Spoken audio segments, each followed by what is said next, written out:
Hey everybody, thanks for tuning in.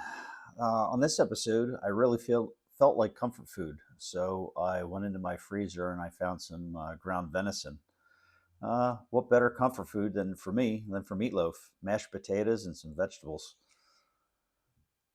Right here is my setup and mise en place for the meatloaf itself. It's a pretty simple recipe.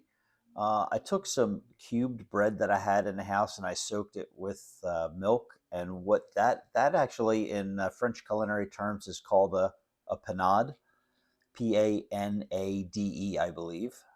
And what that does, that actually helps retain and trap and keep moisture inside of your meatloaf. Meatloaf is considered a force meat, and again, in French culinary terms, a force meat is anything along the line of a pate, a terrine, galantine, ballantine, meatloaf, meatballs. All of that is under the term force meat. And with a force meat, you would have that panada.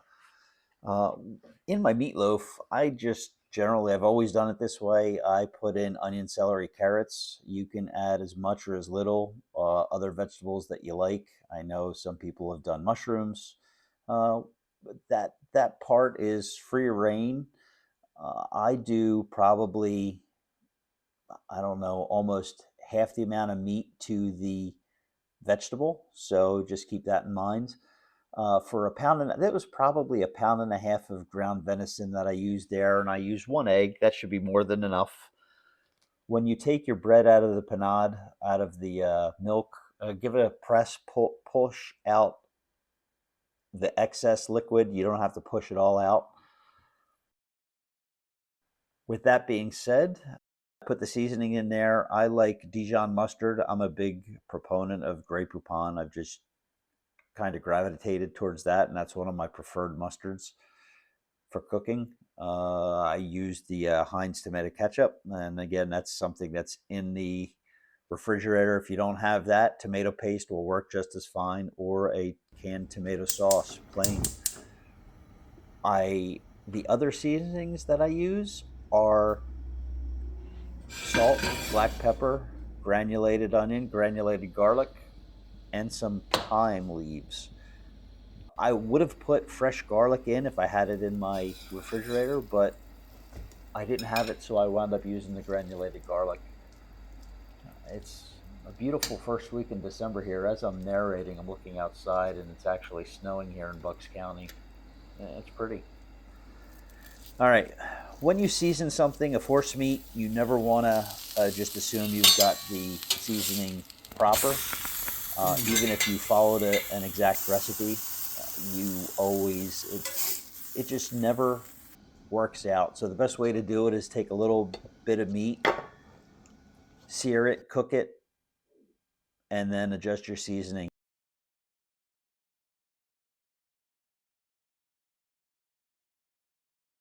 Your taste buds won't fail you. So if it's how you like it, then go ahead and go to the next step. If not, add what you feel you need to add.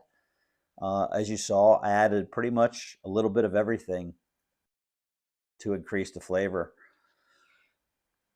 Here, you can do meatloaf in several different ways. You can put it in a pan and bake it, kind of like a terrine.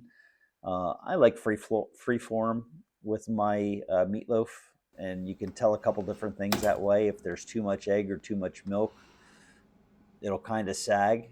But if it holds its shape as you put it, the consistency of everything that you have in there should be good. So it should be firm as you put it there. It should retain its shape, and that way you know the ratio of your panade, your vegetable, and your meat is on par. Because, like I said, if there's too much vegetable, not enough meat, or not enough egg, it'll fall apart and be crumbly, even raw.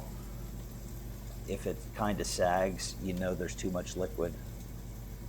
Here, I'm just showing it's about halfway through. For a pound and a half of meat with the vegetables, this is about a 2¼ pound meatloaf.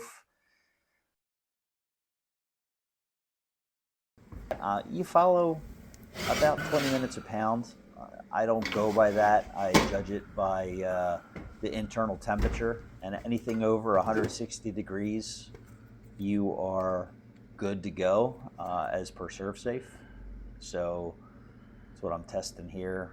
And you can see I'm well over 164 because I'm guessing I didn't set a timer. There's another way to check too. You'll see me press on the meatloaf, and where you have put the thermometer in are little holes. And if you can check, you can actually stick your meatloaf and you can see a little bit of it bubble. I'm going to see if I can rewind that and show that. If that liquid is clear, you know it's cooked through. If a cloudy liquid or a bloody liquid comes out, you still need more time. So there's other clues other than the temperature if you pay attention. Also, when you press it, it should feel firm to touch. That's another good indicator, but not a do all end all. So the meatloaf is pretty simple. It's easy to do, and it's good comfort food. I'm pairing it here with I'm going to call this a cardiac arrest garlic mashed potato. And you're going to have to tune in for the recipe when I do that episode. That should be coming up in the next couple of days. And also the sauce I'm putting on here, that's going to be a little separate mini video as well. But this is a port and red wine, a mushroom gravy. Really good, really tasty. And we'll get into that on another episode. Thank you for tuning in as always. It was a pleasure.